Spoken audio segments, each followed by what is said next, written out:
Assalamualaikum warahmatullahi wabarakatuh.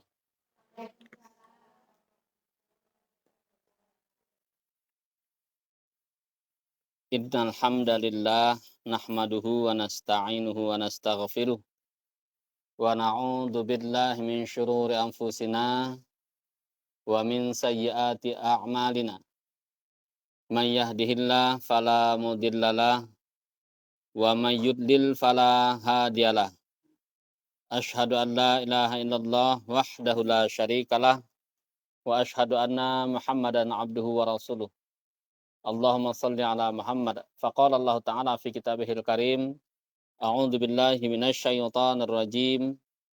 Ya ayyuhalladzina amanu ittaqullaha haqqa tuqatih wa la tamutunna illa wa antum muslimun. Amma ba'd. Alhamdulillah, segala puji kita haturkan kehadirat Allah Subhanahu wa taala. Salawat dan salam senantiasa tercurah kepada Rasulullah Muhammad sallallahu alaihi wasallam beserta seluruh sahabat dan kerabat beliau serta umatnya yang tetap istiqomah hingga yaumil qiyamah. Kita merefleksi sedikit apa yang telah kita lalui sepanjang bulan Ramadan. Sudah hari yang ke pertengahan ya. Pertengahan pertama di bulan Ramadan 1445 Hijriah. Apa yang telah kita dapatkan, kalau dia berupa renungan apa yang kita raih, kalau dia perubahan akhlak, maka seperti apa perubahan itu, kalau dia berupa peningkatan iman dan takwa kehadirat Allah Subhanahu wa taala, maka sejauh mana peningkatan itu. Pada dasarnya memang Ramadan Allah hadirkan itu sebagai karunia bagi orang-orang yang beriman. Karena memang perintahnya itu tertuju kepada orang-orang yang beriman. Otomatis mereka yang beriman yang akan merasakan, yang akan menunaikan perintah siam Ramadan, akan merasakan kenikmatan bulan Ramadan, akan merindukan Ramadan dan akan meningkat derajatnya menjadi orang-orang yang bertakwa. Kira-kira seperti itu. Oleh karena itu, para hamba Allah sekalian, kaum muslimat hafizakumullah, penting sekali untuk selalu introspeksi diri. Kalau kita renungi benar ayat yang Allah cantumkan dalam Quran surah Al-Baqarah 183 itu, dan ini kayaknya menjadi ini ya, kajian rutin tahunan, dan di bulan Ramadan kayaknya selalu ayat ini yang dibaca ya. Jadi ibu-ibu enggak bosan kan tahun sekali ya. Tetapi memang kalau kita lihat tausiah-tausiah itu selalu membawakan ayat ini. Quran surah Al-Baqarah 183. A'udzubillahi minasyaitonirrajim. Ya ayyuhalladzina amanu kutiba alaikumusiyam kama kutiba 'alal ladzina min qablikum la'allakum tattaqun. Wahai orang-orang yang beriman, diwajibkan kepada kalian berpuasa sebagaimana telah diwajibkan terhadap orang-orang sebelum kalian agar kalian bertakwa. Jadi outputnya itu adalah takwa. Takwa lagi dan takwa lagi ya. Kalau kita lihat bagaimana Allah sebutkan takwa dalam Al-Quran itu banyak sekali. Baru kita buka surah Al-Baqarah itu sudah bicara tentang orang-orang yang bertakwa. Atau dalam ayat-ayat yang lain surah Ali Imran ada juga Allah sebutkan bagaimana ciri orang-orang yang bertakwa. Nah ini surah Al-Baqarah yang ini nih rangkaian ayat puasa 2 kali Allah sebutkan tuh. Di ayat yang ke-183, kemudian 187 kalau tidak salah. Penutupnya itu juga la'allahum yattaqun, takwa lagi. Jadi selalu disebutkan takwa.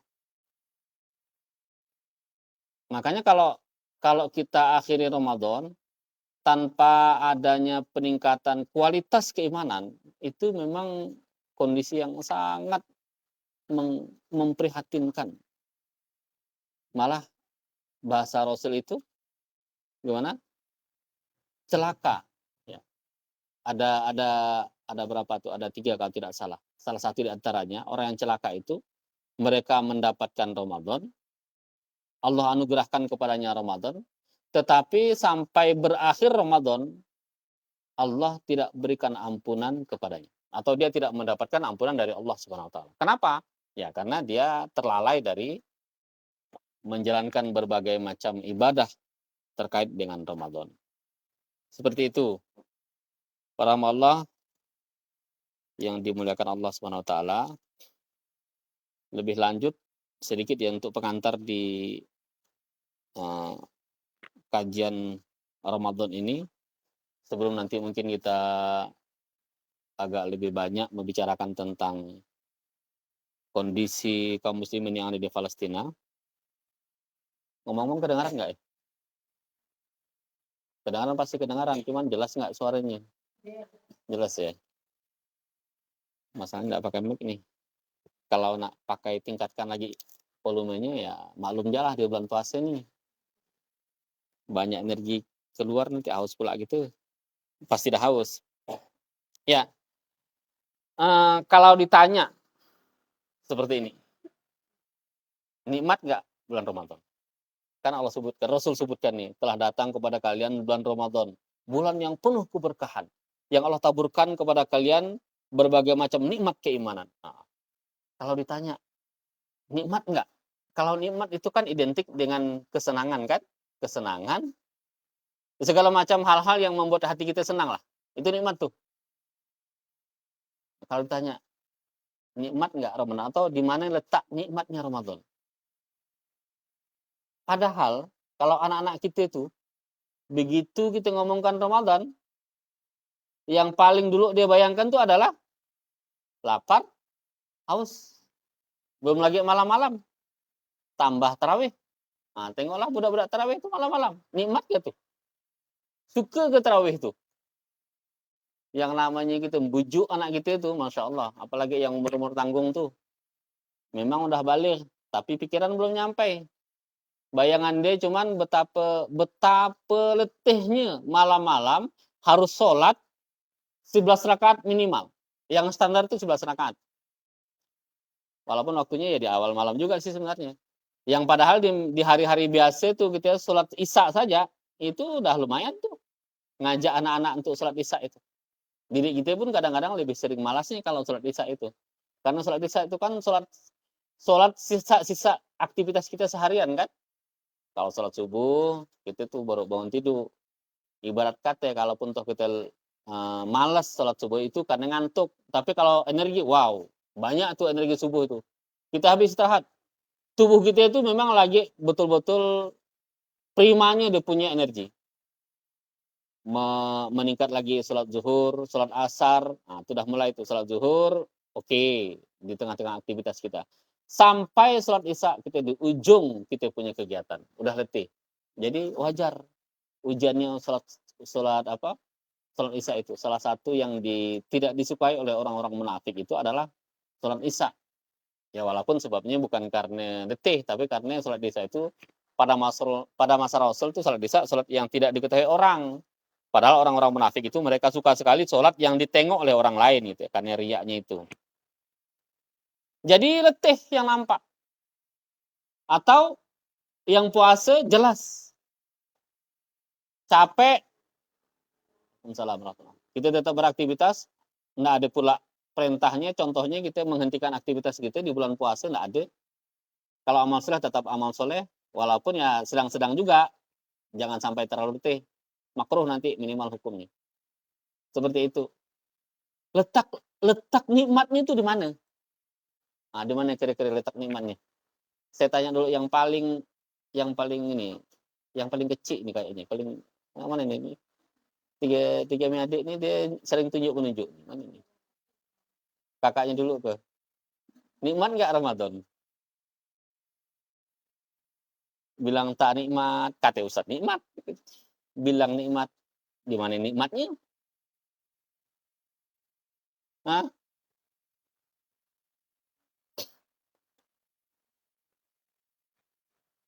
Gimana Zahra? Ramadan tuh nikmat nggak sih? Nikmatnya di mana?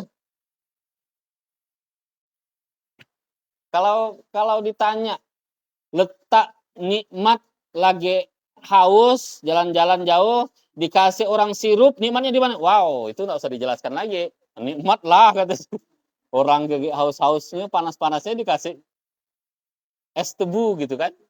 Jelas nikmat. Sekarang Ramadan, nikmatnya di mana?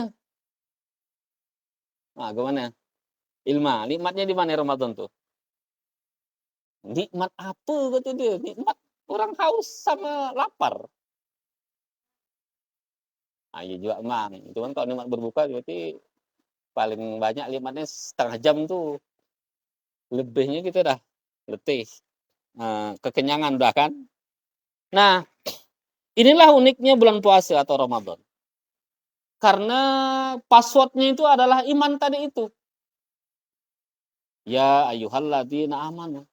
Kata Allah, wahai orang-orang yang beriman. Maka kita kuatkan kita punya iman, sehingga kita tampak itu segala macam hal-hal yang membuat diri kita mendekat kepada Allah, itu mesti terasa nikmat. Kalau belum terasa nikmat, terus dekat. Sampai terasa nikmat. Itu. Saya sering contohkan begini. Contoh nih. Yang udah tahu, tak apa-apa lah ya. Analogi nih. Kayak orang suruh nebas. Tahu kan nebas? Nebas yang pakai parang tuh. Nebas rumput. Satu kapling. Tapi kalau ibu tak kasihan satu kapling. Setengah kapling lah. Setengah kapling berarti kurang lebih 100 meter persegi. Nebas setengah kapling. Siang hari jam 12 mulainya. Udah jam 12 siang. Upahnya 7.500. Saya tanya itu kerja berat apa ringan? Nah, kompakan berat. Kenapa berat? Mampu enggak? Sebenarnya mampu. Masa nebas tak mampu? Minimal kan ngayunkan parang gitu ya, senjata. Tapi karena upahnya 7.500, beli pulsa tak dapat. Nah sekarang upahnya diganti. Kerjaannya sama, waktunya sama, cuman upahnya diganti. Upahnya satu motor apa ya, Yamaha yang bagus yang besar tuh, motor apa? Hah? Nah, saya sebut NMAX. NMAX betul gak? Upahnya NMAX baru. Satu kontan. Begitu selesai 100 meter tuh nebas, langsung dikasih motor NMAX baru. Itu kerjaan ringan apa berat? Ringan apa berat?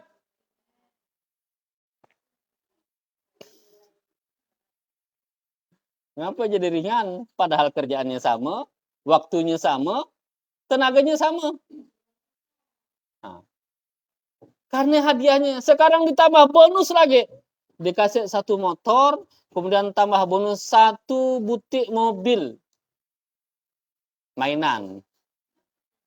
Satu buah mobil baru. Serahlah entah mobil. Kita kan sambil menghayal nih tak apalah, bukan Alphard pun tak apalah. Wow. Jelas sangat ringan, lebih ringan, betul-betul ringan, luar biasa. Ringannya itu. Saya kira orang yang sakit 10 hari pun bangun deh, tak apalah, bangun. Lagi diimpus dia pergi deh. Mau nebas ikut. Saking itu perintah, sangat ringan, bukan karena kerjaannya itu bertambah ringan, bukan. Tetapi karena hadiahnya bertambah besar. Hebat, luar biasa. Dan kita yakin terhadap hadiahnya yang luar biasa itu. Nah iman juga begitu.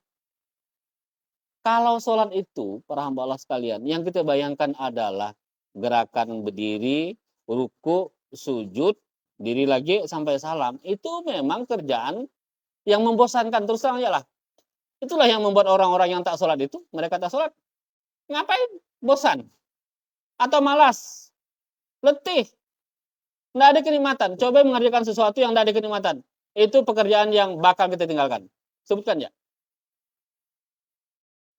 Tetapi kalau kita bayangkan betapa Allah memberikan balasan yang sangat besar bagi mereka yang tunaikan perintah Allah, sholat, Masya Allah, maka kita akan berlomba-lomba. Dan kata Rasul, kalau kamu tahu betapa besarnya itu pahala orang yang berada di saf terdepan, kamu akan mengundi rebutan untuk mendapatkannya. Saking besarnya Allah ganjar pahala sholat itu. Bahkan dalam sebuah hadis yang Rasul sampaikan, sholat 2 rakaat sebelum sholat fajar, sholat subuh itu yang sangat ringkas itu, kata Rasul, khairum minad dunya wa ma fiha. Saking besarnya balasan terhadap orang-orang yang tunaikan perintah sholat itu. Begitu juga puasa. Syaratnya apa? Passwordnya adalah dia harus kuatkan keimanan. Oleh karena itu, para hamba Allah sekalian, di bulan puasa ini sekaligus kita introspeksi diri kita, sebesar apa iman itu sudah kita tanam di dalam diri kita. Semakin besar kita punya iman, semakin melekat dalam diri kita, semakin menjadi karakter kita, maka insya Allah akan tumbuh yang namanya takwa. Karena takwa itu sudah mulai beranjak lagi. Bukan sekedar iman. Dia sudah semakin kuat membentuk karakter diri. Kalau kita mau lihat bagaimana orang yang bertakwa itu amalkan perintah Allah. Orang yang bertakwa itu mereka tunaikan perintah Allah sudah beranjak dari yang mengerjakan wajib, meninggalkan haram, meningkat lagi mengejar kualitas atau mutu kehadirat Allah SWT. Contohnya begini. Kalau orang yang berinfak, nah contoh kita infak nih. Kalau orang yang berinfak, sebenarnya infak itu sebatas lebih dari kebutuhan kita. Itu infak. Atau sedekah begitu. Jadi kalau kita punya kebutuhan rumah tangga, kebutuhan dasar ya. Jadi ada edaran sedekah atau infak. Kemudian kita mencukupkan dulu kebutuhan kita sehingga kita tidak bisa berinfak, gitu kan? Pada saat itu, maka itu boleh. Kenapa? Karena dia punya kebutuhan yang primer yang harus dia penuhi. Boleh seperti itu. Tetapi ada orang yang ingin mengejar kualitas lebih. Karena kalau tadi itu hanya sekedar menyelamatkan diri dari kewajiban memenuhi nafkah gitu. Ya nafkah kan juga infak. Infak itu sangat luas, diantaranya adalah nafkah. Dan itu merupakan infak yang utama, nafkah kepada keluarga. Karena itu merupakan bagian dari tanggung jawab dia. Berhubungan dengan masalah kebutuhan primer gitu kan. Oke, itu standar. Ada orang yang ingin mendapatkan kualitas lebih. Sehingga dia tetap berinfak meskipun dalam kondisi yang sempit.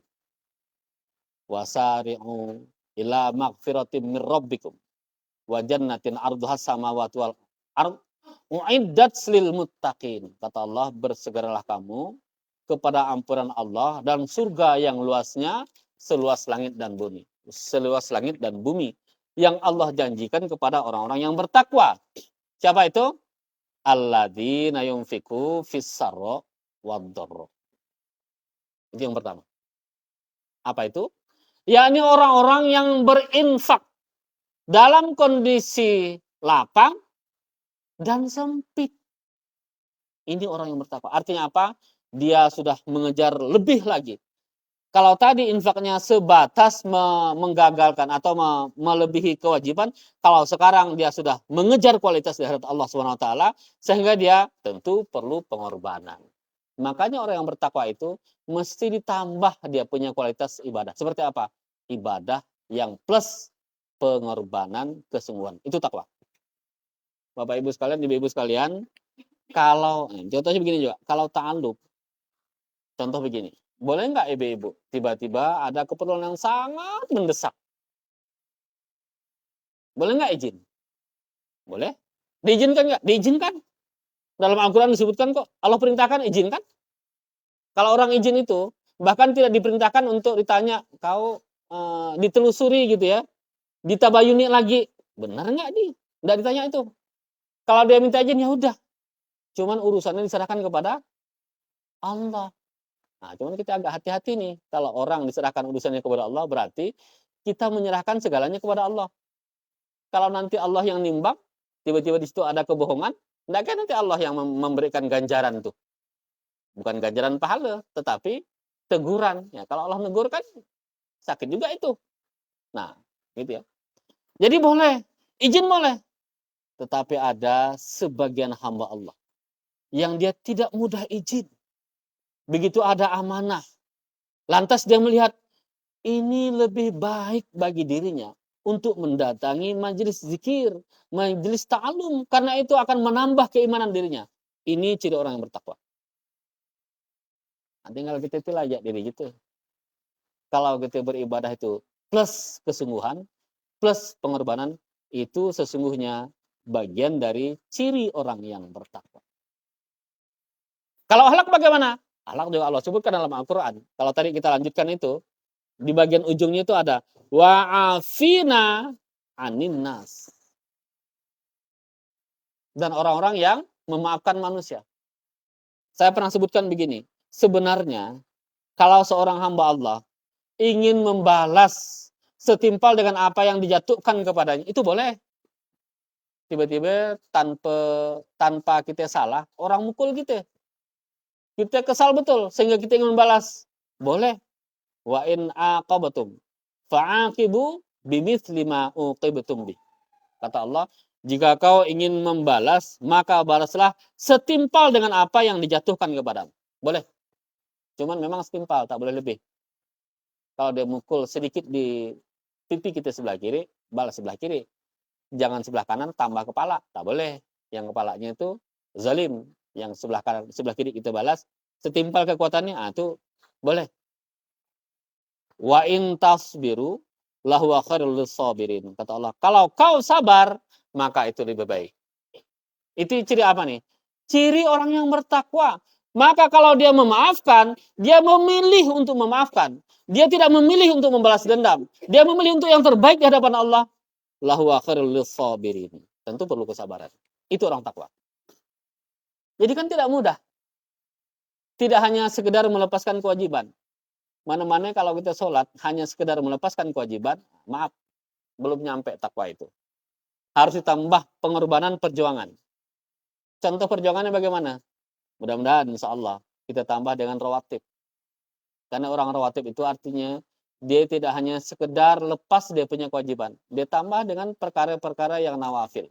Maka penting sekali ibadah nawafil itu. Karena salah satu bagian dari ciri orang yang bertakwa, mengejar kualitas, kedekatan kehadirat Allah Subhanahu wa taala, ini adalah mereka yang tidak mencukupkan dengan amalan-amalan yang wajib saja.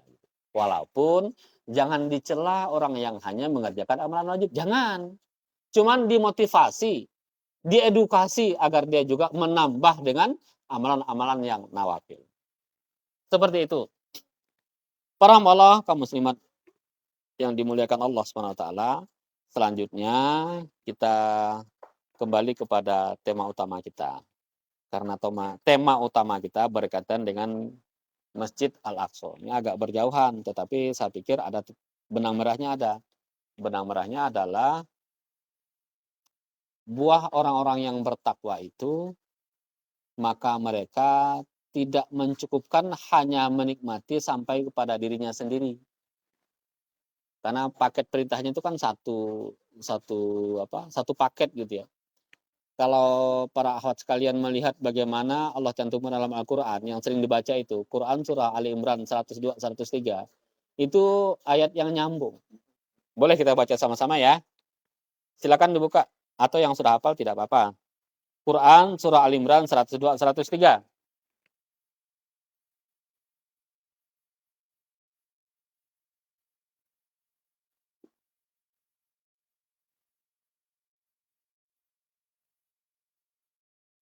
Sudah dapat? A'udzu billahi minasy syaithanir rajim.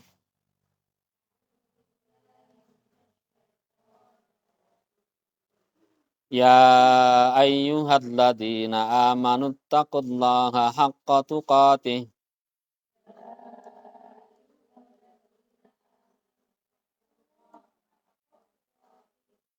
wa la tamutunna illa wa antum muslimun.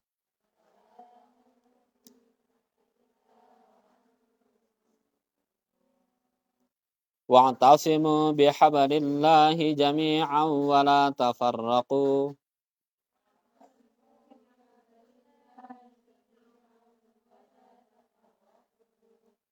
Wadhkuru ni'matallahi 'alaikum idh kuntum a'da'an fa'alafa baina qulubikum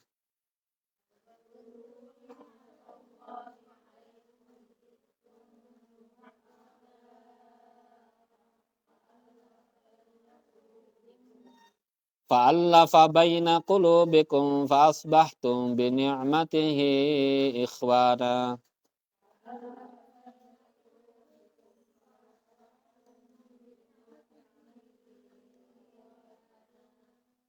Wa kuntum ala syafa khufratin minan nari fa'anqadhakum minha.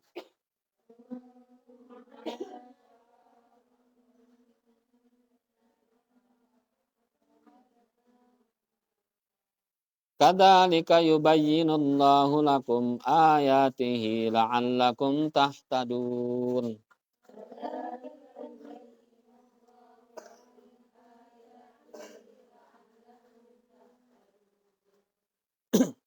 Alhamdulillah, ini dua ayat yang kalau kita perhatikan baik-baik, maka pada ayat yang pertama itu tertuju pada peningkatan kualitas yang paripurna, sempurna untuk ukuran manusia ya. Untuk kualitas yang paripurna terhadap keimanan seseorang atau ketakwaan seseorang. Jadi lebih bersifat individual. Allah perintahkan ke setiap pribadi mukmin untuk meningkatkan ketakwaannya, untuk bertakwa kepada Allah dengan sebenar-benar takwa. Dalam Al-Quran itu kalimat haqqa tuqati cuma satu, cuma di ayat ini. Yang lainnya juga ada, tetapi bukan haqqa tuqati, haqqa jihadi atau ulaika mu'minuna haqqo. Seperti itu. Tapi kalau haqqa tuqati hanya ada di ayat ini. Jadi ini tertuju kepada siapapun orang-orang yang beriman agar dia bertakwa kepada Allah dengan sebenar-benar takwa. Kalau tadi kan saya katakan, yang takwa saja itu sudah sungguh-sungguh, sudah penuh dengan pengorbanan. Apalagi dengan takwa, sebenar-benar takwa. Tentu lebih lagi. Ini kalau mau kita tangkap pesannya apa itu? Pesannya, kalau kesungguhan untuk keimanan itu tidak ada batasnya. Jadi tidak ada batas. Macam kadang-kadang kan kita begini nih. Pernah nggak ibu-ibu begini? Sedang mau melaksanakan suatu kebaikan, tiba-tiba teruji. Padahal ini motor nih, Bah, tak pernah bocor. Kalau kita pergi ke pasar, pergi beli cincau, beli pakaian, beli kerudung, belilah pokoknya semua. Mungkin beli ke tepi, pergi ke tempat kumpul-kumpul dengan kawan-kawan, itu nggak pernah bocor. Tiba-tiba mau taklum nih, bocor dia. Nah, pernah nggak kita ngeluh dalam hati, ya Allah ngapa sih? Ini mah jelas untuk kebaikan. Apa yang kita rasakan di situ? Itu Allah uji kita punya kesungguhan. Para hamba sekalian, kalau kita baca bagaimana tarikh sejarah itu dalam Al-Quran disebutkan peristiwa tentang perang Badar. Perang Badar ternyata terjadi pada bulan Ramadan. Ramadan pertama. Ramadan itu kan diwajibkan oleh Allah kepada Rasul pada tahun kedua Hijriah.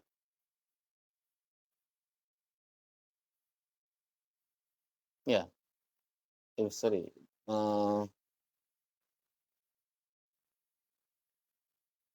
Jadi Allah perintahkan kepada kaum muslimin untuk berpuasa. Pada tahun itu kemudian terjadi peristiwa perang Badar. Mikir nggak kita kira-kira para hamba sekalian?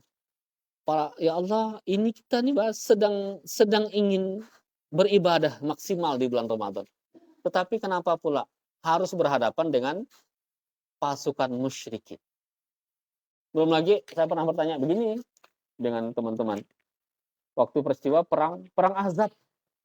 Bukankah kala itu kelompok yang beriman itu, yang Allah kasihi, yang Allah cintai, itu kan para sahabat, Rasul dan para sahabat.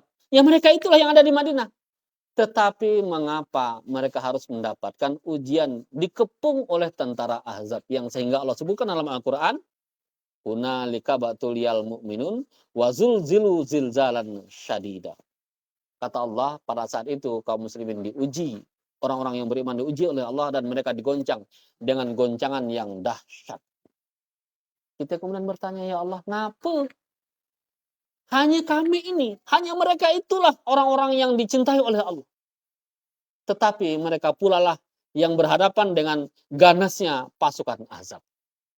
Nah, kalau mau kita tarik satu kesimpulan, maka di situ kita dapatkan Allah sedang berkehendak untuk meningkatkan kita punya kesungguhan dalam menghamba kepada Allah.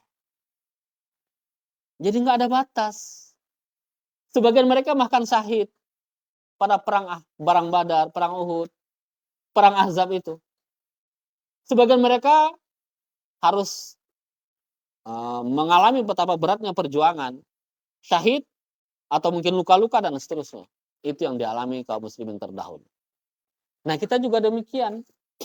Selalu ada saja yang membuat kita untuk meningkatkan kesungguhan dalam menghamba kepada Allah. Baik ketika kita beribadah, tunaikan perintah Allah, atau mungkin dalam beraktivitas sehari-hari, berjuang dalam kehidupan kita masing-masing. Selalu saja ada. Saya juga pernah bertanya kepada teman-teman, saya bilang, mikir nggak kalian? Coba lihat, ada dari teman-teman kita itu yang mereka tidak muslim. Jangankan mereka mau sholat, muslim juga tidak. Tetapi Allah berikan kepadanya perbendaharaan harta dunia. Kalau mau kita lihat, mungkin 10 orang terkaya di Indonesia itu, 1-5-nya bukan orang-orang yang muslim. Di antaranya barulah ada orang-orang yang muslim gitu ya, orang-orang yang Islam. Tetapi mengapa mereka Allah berikan kepadanya perbendaharaan harta dunia gitu ya. Sementara kita saksikan banyak orang-orang yang beriman, banyak di antara kita teman-teman, saudara-saudara kita yang mereka itu kita lihat solehah. Tetapi Allah himpitkan dia punya kehidupan dunia. Para malah sekalian, satu poinnya di antara hikmah yang lainnya, agar Allah meningkatkan dia punya kesungguhan. Allah Maha tahu hamba Allah ini kalau diberi ujian ini tetap dalam kondisi keimanan. Tentu kualitas imannya jauh lebih hebat daripada orang yang santai-santai saja. Kita mau timbang nih, mana yang lebih besar pahala puasanya? Mohon maaf, kalau saya mungkin ya rata-rata lah kawan-kawan yang kerja kayak mungkin di sekolah atau mungkin yang di kantor, kan kerjanya di ruangan. Di ruangannya kan ber-AC, tak sempat panas. Bahkan kadang-kadang udah dekat waktu maghrib pun, itu kadang-kadang nggak terasa masih. Santai aja. Sama-sama puasa. Dengan saudara-saudara kita, yang dia kerjanya tukang. Nah tuh, di panas-panas terik matahari, dia tetap berpuasa. Tentu kesungguhannya itu lebih dahsyat. Saya barusan dapat WA dari ikhwan kita, yang saat ini sedang lagi ngukur tanah, yang kemarin tanah kita yang mau kita bebaskan itu. Dalam proses sekarang, lagi ngukur, dia bilang, "Bang, hampir pecah bang proses saya." Dia bilang. Syukur Allah turunkan hujan. Jadi dia bilang, taklah terik amat. Karena kami ini harus masang patok, dia bilang, harus nebas-nebas, masuk ke dalam hutan, panas. Tadi pagi kan memang panas. Ini Masya Allah, para hamba Allah sekalian. Tentu puasa orang yang seperti ini, mudah-mudahan dia ikhlas karena Allah, berbeda dengan orang yang berpuasa, tetapi dia tidak terlalu merasakan haus dan lapar. Kesungguhan intinya. Perjuangan, kesungguhan, dan pengorbanan. Ya, dalam ayat ini, Allah sebutkan agar kita kuatkan kualitas kita. Kualitas apa? Kualitas ketakwaan dengan sebenar-benar takwa. Setelah itu bagaimana? Wa'tasimu bihablillahi jami'a. Barulah manfaatkan kita punya kualitas ketakwaan itu untuk apa? Untuk berhadapan dengan manusia. Yang diawali dengan perintah berhimpun berjamaah. Itu artinya apa? Artinya kita mulai berinteraksi dengan manusia. Bertemu dengan manusia. Manfaatkan. Maksimalkan kualitas takwa diri kita itu untuk apa? Memperlihatkan akhlak terbaik kita kepada khalayak manusia.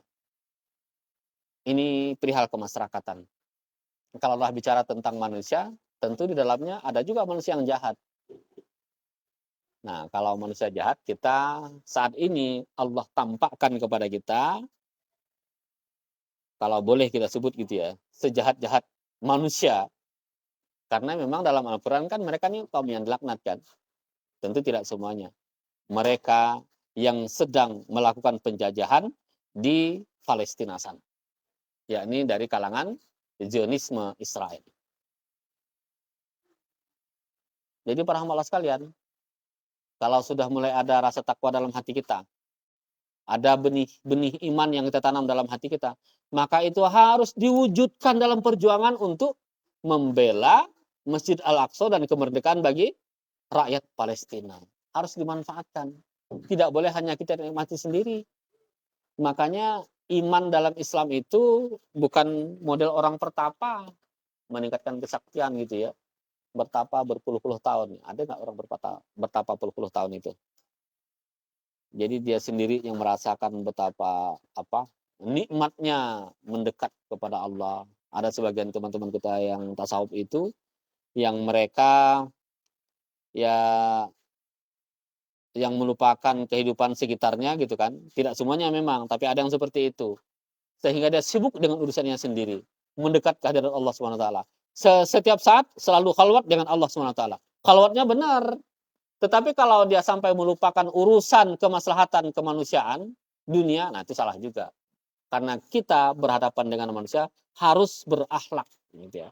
Harus manfaatkan iman kita, tampakkan kita punya kualitas iman untuk kemaslahatan umat manusia. Ya, para maula kaum muslimat hafizakumullah. Hafizakunallah ya, yang benar.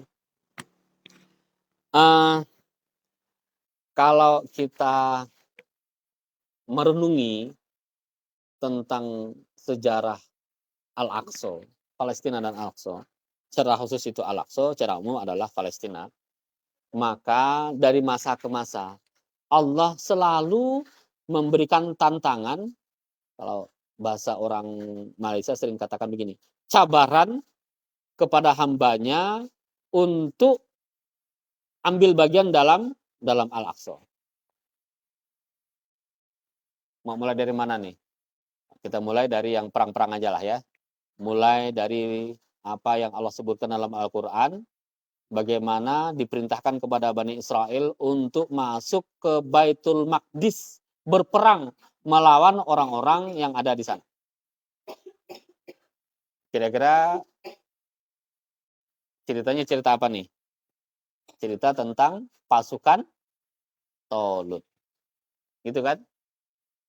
Ya, Bani Israel itu memang mereka tidak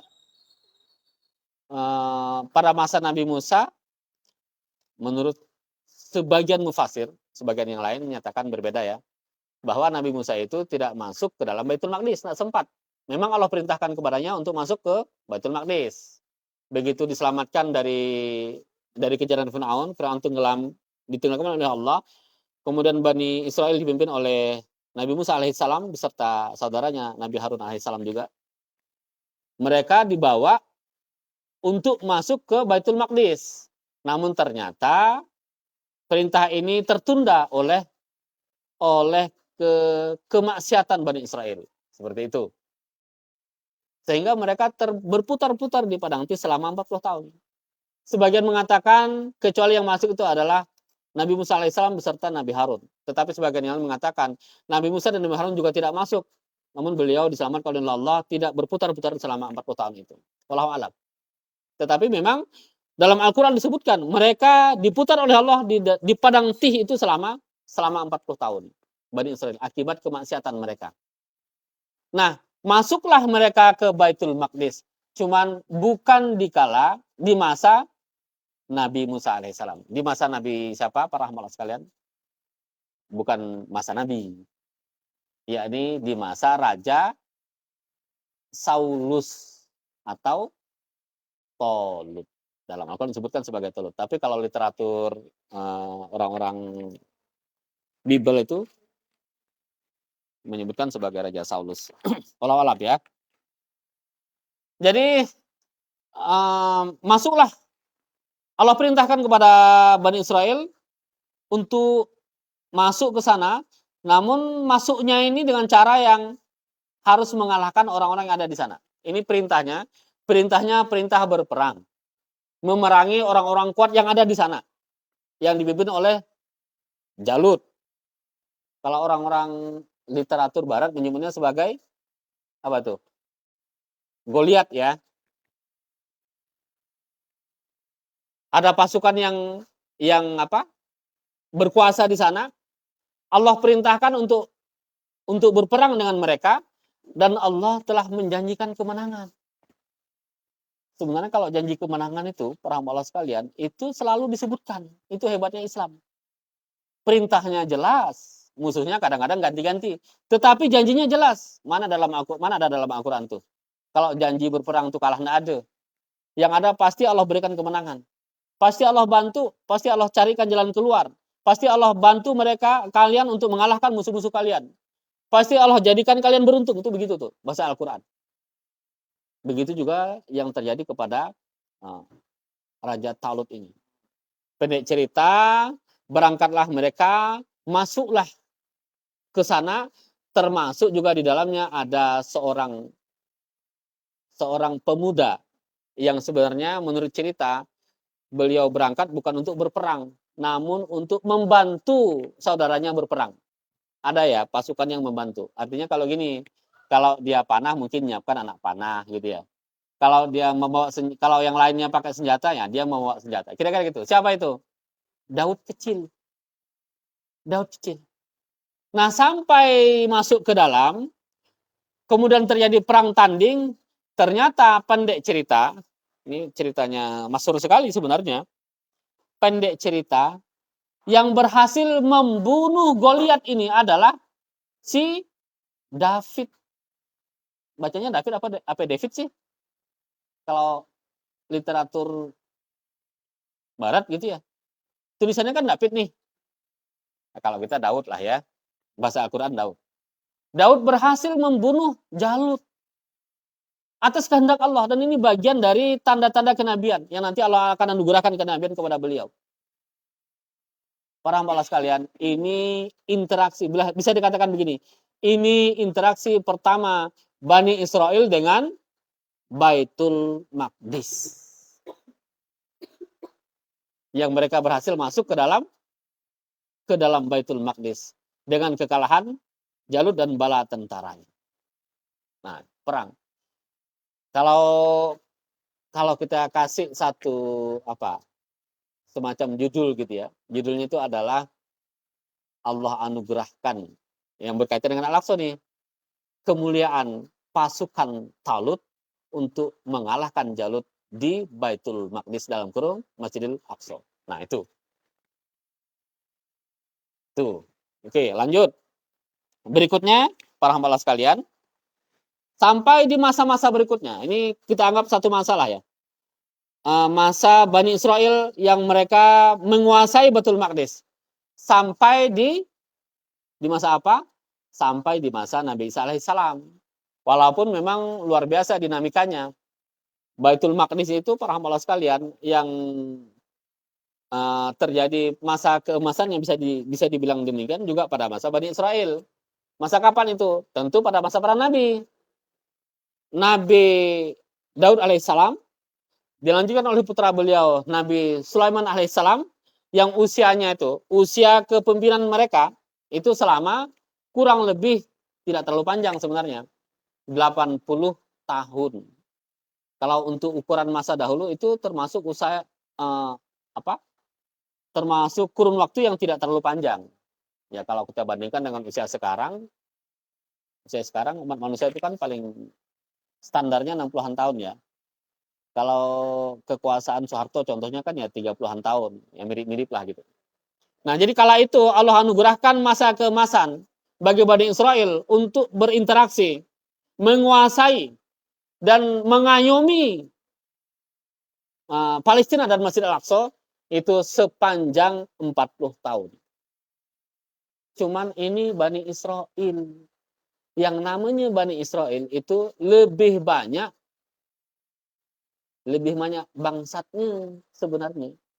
Apalagi mereka ketika sudah ditinggalkan oleh para nabi yang mengayominya. Selepas Nabi Sulaiman alaihissalam, mereka kemudian perang saudara menjadi 12 kerajaan. Ada kerajaan yang terbentang, yang terkenal itu kerajaan utara dan selatan. Di utara itu ada namanya kerajaan Israel, di selatan yang kemudian menjadi di situ ada wilayah Baitul Maqdis.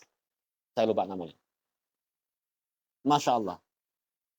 Nah, tentu kalau sudah terpecah belah seperti itu, pada masa dahulu itu sudah sangat biasa sebenarnya. Kalau ada satu umat, satu kaum gitu ya, yang berkuasa, selalu ada kekuatan lain yang mengincarnya. Maka kemudian dari Babilonia mengirim pasukan besar di bawah pemimpinan rajanya langsung yang bernama Nebukadnezar atau Al-Jarajah. Kalau dalam bahasa Arab itu disebutkan seperti itu. Menyerang Baitul Maqdis, menyerang Palestina kala itu, Yerusalem, diseranglah oleh Nebukadnezar dan berhasil mereka menguasai Baitul Maqdis, Masjid Al-Aqsa diratakan dengan tanah, dihancur leburkan. Itu merupakan penghancuran pertama Baitul Maqdis. Di bawah tanggung jawab siapa? Di bawah tanggung jawab Bani Israel. Kenapa? Karena mereka yang tadinya diperintahkan oleh Allah untuk memuliakan ini harus bersatu padu, tapi mereka berpecah belah, saling sengketa antara satu sama lain sehingga terpecah menjadi balasan kerajaan kecil-kecil dan mereka tidak bersatu padu, dihancurkan oleh kekuatan luar. Mereka harus bertanggung jawab terhadap hancurnya Masjid Al-Aqsa di kala pertama kali. Seperti itu. Kemudian pada masa berikutnya, selepas Nabi Isa alaihissalam, menurut kisah nih, bukan riwayat sebenarnya. Kalau riwayat itu berarti ada periwayatan sanadnya. Ini tidak ada sanadnya, hanya kisah. Kalau kisah ini sumbernya dari mana-mana. Di antaranya sumber-sumber dari Bani Israel sebenarnya. Makanya disebut sebagai cerita yang Israiliyat, kisah Israiliyat. Bisa dikatakan benar, ada juga mendekati fakta, ada juga yang jauh dari kebenaran seperti itu. Ya enggak sampai kebenaran sebenarnya. Paling kita katakan agak lumayan masuk akal atau fakta gitulah. Sesuai dengan fakta yang ada, fakta sejarah gitu. Kita anggap begitu. Sempat dibangun Baitul Maqdis sampai pada masa Nabi Isa alaihissalam. Karena ada riwayat yang menyebutkan ketika Allah perintahkan kepada Nabi Yahya untuk mengumpulkan Bani Israel itu, Allah perintahkan ketika dikumpulkan oleh Nabi Yahya alaihissalam itu di Baitul Maqdis. Artinya kan dibangun lagi. Walau alam, kapan? Karena ketika penghancuran pertama tadi, itu Bani Israel diangkut oleh Nebukadnezar ke Babilonia. Atau daerahnya kalau sekarang sekitar Iran, daerah Persia yang luas itu. Babylon itu negeri Persia. Seperti itu. Kemudian sebagian kembali lagi ke Yerusalem dan mereka membangun Baitul Maqdis, membangun Masjid Al-Aqsa sehingga di masa Nabi Isa alaihissalam, Nabi Isa dan tiga nabi ini sama ya. Satu masa Nabi Zakaria, Nabi Isa, Nabi Yahya. Kalau usianya yang paling tua di antara tiga nih, mana? Nabi Zakaria. Terus yang kedua, Nabi Yahya, Nabi Isa, mana yang lebih tua? Sebenarnya lebih tua Nabi Isa. Kan ketika Nabi Zakaria yang tidak punya keturunan, yang beliau mengasuh kala itu kan sudah berinteraksi dengan Maryam kan. Jadi lahirlah Maryam, kemudian Nabi Zakaria memohon kepada Allah, Allah kasih tanda kepadanya, lahirlah putranya yang bernama Yahya alaihissalam. Nah hanya saja kenapa kemudian dalam silsilah kenabian itu Nabi Isa yang terakhir, karena memang yang Allah panggil dahulu itu adalah Nabi Yahya dulu, Nabi Isa belakangan. Tapi dari segi umur Nabi Yahya lebih muda daripada Nabi Isa alaihissalam. Wallahu alam. Ya, jadi satu masa. Nah, tiga nabi satu masa ini, ketika Allah perintahkan kepada Nabi Yahya untuk mengumpulkan Bani Israel, dikumpulkanlah oleh Nabi Yahya di Baitul Maqdis. Yang di situ juga ada Nabi Isa alaihissalam. Hadisnya panjang. Rasul ceritakan dalam riwayat At-Tirmizi dari sahabat Al-Asy'ari. Bagaimana hadisnya? Yang ujungnya itu amarokum bi khamsi wallahu amaruni bihinna bil jamaah wa bisam'i wa ta'ah wal hijrah wal jihadi fisabilillah. Hadis yang hadis jamaah ini kan, sebagian para ikhwan sudah hafal nih. Ini hadis sebenarnya berkenaan dengan perintah lima perintah yang Allah perintahkan kepada Nabi Yahya, Nabi Isa gitu kan, Nabi Isa dan Nabi Yahya agar disampaikan kepada Bani Israel, kata Rasul. Perintahnya macam-macam. Bla bla, ada sedekah, ada zikir dan seterusnya.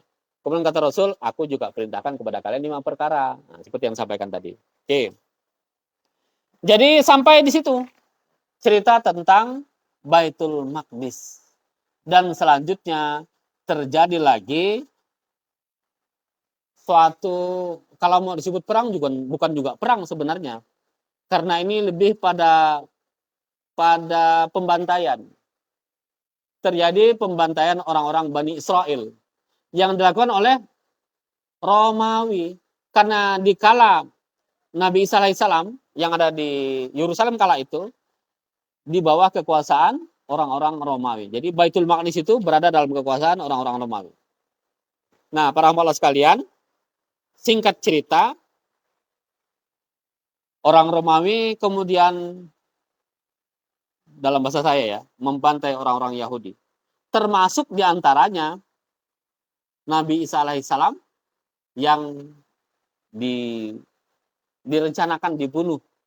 Menurut sumber Bani Israel ya disalib, tetapi yang benar adalah sebagaimana Allah sebut dalam Al-Quran. Nabi Isa alaihissalam itu diangkat oleh Allah ke langit. Seperti itu. Oke.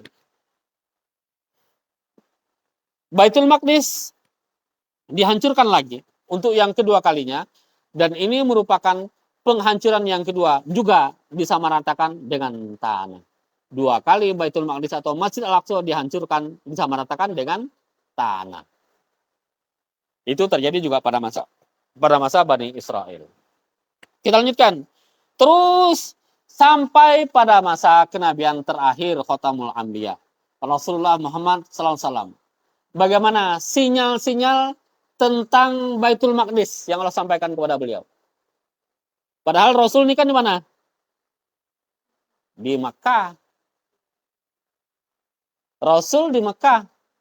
Kalau mau kita buat dua sejarah panjang nih, dari keturunan Nabi Ibrahim, maka sejarah Nabi Ishak dan anak turunannya atau Bani Ishak yang nanti selanjutnya Bani Israel, ada nama anak Nabi Ishak itu adalah Yakub yang bergelar Israel, akhirnya disebut sebagai Bani Israel, anak turunan Israel.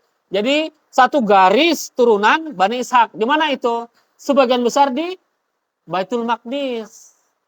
Kemudian ada anak Nabi Ibrahim dari keturunan Hajar. Kata orang Israel itu adalah Hagar. Tulisannya H-A-G-A-R. Hagar. Kalau dalam Al-Quran disebutkan, dalam hadis disebutkan sebagai Hajar. Yang nanti melahirkan Ismail. Nabi Ismail tidak ditempatkan di Baitul Maqdis. Tapi di mana para hamba sekalian? Di lembah Bakkah. Merintis satu daerah. Kalau Ishak tidak. Sudah satu kota itu. Tetapi kalau Ismail itu merintis satu daerah. Benar-benar 2 orang merintis. Hajar dan Ismail kecil. Bayi bahkan. Lantas kemudian menjadi, Masya Allah, menjadi Makkatul Mukarramah. Bahkan lebih terangkat lagi namanya. Kotanya lebih hebat lagi. Menjadi kota yang sangat istimewa di mata dunia. 2 kota ini, para hamba Allah sekalian, berjalan masing-masing. Seakan begitu ya. Berjalan masing-masing. Seakan-akan tidak pernah ketemu. 2 keturunan ini. Sampai kemudian pada masa Rasul. Turun perintah Allah. Apa itu? Bukan perintah Allah sebenarnya. Ini satu tanda. A'udzubillahi minasyaitonirrajim. Wattini wazzaitun. Wa turi sinin. Wa hadzal baladil amin. Laqad khalaqnal insana fi ahsani taqwim. Tsumma radadnahu asfala safilin. Dan seterusnya. Tapi yang kita garis bawahi itu adalah kalimat wattini wazzaitun. Ini tentu buah tin dan buah zaitun. Dan ini tentu buah yang dikenal oleh masyarakat Arab. Mereka dikenal sekali dengan 2 buah ini. Ada enggak 2 buah ini di Mekah? Enggak ada. Tetapi ini turun kepada Rasul yang Rasul ketika itu di Mekah. Ini ayat-ayat Makkiyah. Di mana turun di mana dikenalnya atin, buah tin dan buah zaitun? Di Baitul Maqdis. Bahkan dikatakan zaitun terbaik itu ada di Palestina. Makanya sekarang minyak zaitun itu yang terbaik itu dari sana. Cuman hanya saja memang sekarang sudah dikuasai semua oleh, bisa dikatakan begitu ya, dikuasai oleh orang-orang Israel. Sehingga mereka yang mengekspor ke seluruh dunia. Sebagian dikelola oleh orang-orang Palestina, terutama yang ada di tepi barat. Tetapi legitimasinya dari Israel. Makanya kita dilematis juga kan. Mau kita ya istilahnya mau kita boykot zaitun yang berasal dari Israel itu, sebagian juga dari saudara kita yang ada di Palestina. Yang legitimasi itu dari Israel juga sebenarnya. Makanya dulu kan pernah ada wacana tuh zaman almarhum Presiden Abdurrahman Wahid untuk membuka hubungan bilateral dengan pemerintah Israel yang ditentang habis-habisan oleh masyarakat Indonesia. Tapi maksud dia itu sebenarnya begitu. Nggak ke selama ini kalian tuh susah mau berkunjung ke Palestina sana. Karena kita tidak ada hubungan bilateral. Kita kan akhirnya lewat mana-mana itu. Kalau kita punya hubungan bilateral, tentu kita bisa komunikasikan dengan pemerintah Israel. Cuman rakyat Indonesia jelas menolak. Karena kalau kita hubungan bilateral artinya kita akui dia punya pemerintah kan. Sementara orang Indonesia tidak mengakui pemerintah Indonesia. Nah itu wacananya dahulu ya. Kemudian ditolak oleh orang Indonesia kala itu. Iya. Wattini wazaitun. Dua nama Allah abadikan itu dengan dua nama buah yang terkenal di kalangan masyarakat Arab untuk seakan-akan gini nih kalau bahasa saya nih, agar Rasul itu jangan lupakan ada satu tempat yang itu adalah syarat dengan sejarah keimanan kita. Itu menandakan satu kesatuan risalah kenabian dari Allah Subhanahu wa taala, apakah itu berasal dari Ishak sampai ke masa Rasulullah Muhammad SAW. Antara Bani Israel, Bani Ishak, ataupun Bani Ismail, itu sama saja. Semuanya berasal dari Allah Subhanahu wa taala. Itu sinyal yang pertama. Terus sinyal yang kedua di mana? Pasti tahu. A'udzubillahi minasyaitonirrajim. Subhanalladzi asra bi'abdihi lailam minal masjidil haram ilal masjidil aqsa. Ini lebih tegas lagi. Kalau tadi dengan simbol, kalau sekarang dengan nama yang Allah tidak pernah sebutkan nama Masjidil Aqsa dalam Al-Quran kecuali dalam ayat ini. Subhanalladzi asra bi'abdihi lailan minal masjidil haram ilal masjidil aqsa. Para malah sekalian, padahal Rasul kan di Makkah. Rasul kan banyak urusan di Makkah itu. Beliau sedang lagi panas-panasnya berhadapan dengan dakwah mendakwahi orang-orang kafir Quraisy. Dan beliau sebenarnya sedang dalam kondisi berduka karena istri beliau dipanggil oleh Allah Subhanahu wa taala, diawali oleh paman beliau sampai kemudian istri beliau Khadijah Al-Kubra. Makanya sebagian mengatakan Rasul itu Isra Mi'raj itu sebenarnya rihlah, macam kita traveling gitu. Kalau kita lagi tak nyaman hati kan kita bawa tuh anak kita, laki kita, istri kita bawa kemana-mana kan jalan-jalan. Allah tidak main-main dengan Rasul, tidak hanya sekedar ke dunia, Allah angkat sampai ke langit ya jalan-jalannya. Masya Allah. Tetapi ini jelas tanda apa? Tanda nantinya bahwa ini harus menjadi bagian dari keimanan kita. Bagaimana itu para hamba sekalian? Kita ingin ini sebenarnya tandanya sangat jelas. Karena Allah sebutkan dengan Masjidil Aqsa. Padahal Masjidil Aqsa itu biasanya dalam Al-Quran disebutkan dengan nama lain. Al-Ardul Muqaddasah atau hanya sekedar dengan Al-Ardo Sada. Atau dalam hadis disebutkan dengan Haram Asyarif. Tidak dengan Masjidil Aqsa. Tetapi Allah sebutkan dengan sangat jelas. Dengan nama apa? Nama Masjidil Aqsa. Agar apa? Ini jelas menjadi bagian dari perjuangan umat Islam. Karena kalau sudah bicara masjid itu pasti umat Islam. Orang semuanya tahu. Masjidil Aqsa. Maka sejak saat itu umat Islam berlomba-lomba untuk mempertahankan kemasjidan Al-Aqsa itu. Sejak masa Abu Bakar sampai kemudian puncaknya sampai di masa Umar ibnu Khattab. Berhasil dibebaskan kaum muslimin, dikembalikan fungsinya menjadi Masjid Al-Aqsa. Terus waktunya habis. Saya kena. Persiapan ya, betul juga sih. Nah, lanjutnya nanti sampai di masa kita. Yang terakhir sebagai closing ya, sampai di masa kita Allah kasih sinyal kepada kita dengan munculnya manusia-manusia yang dulunya diserahi untuk memuliakan Al-Aqsa, sekarang mereka berubah menjadi orang-orang manusia-manusia yang justru menghinakan Al-Aqsa dan menjajah orang-orang Palestina, kaum muslimin yang ada di sana. Tugas kita sekarang. Ayo bangkitkan keimanan kita, ketakwaan kita yang sebenarnya takwa itu untuk apa? Untuk perjuangan bebaskan Al-Aqsa dan kemerdekaan kaum muslimin Palestina. Demikian disampaikan, mudah-mudahan Allah senantiasa mencurahkan rahmatnya kepada kita. Alhamdulillah, wassalamualaikum warahmatullahi wabarakatuh.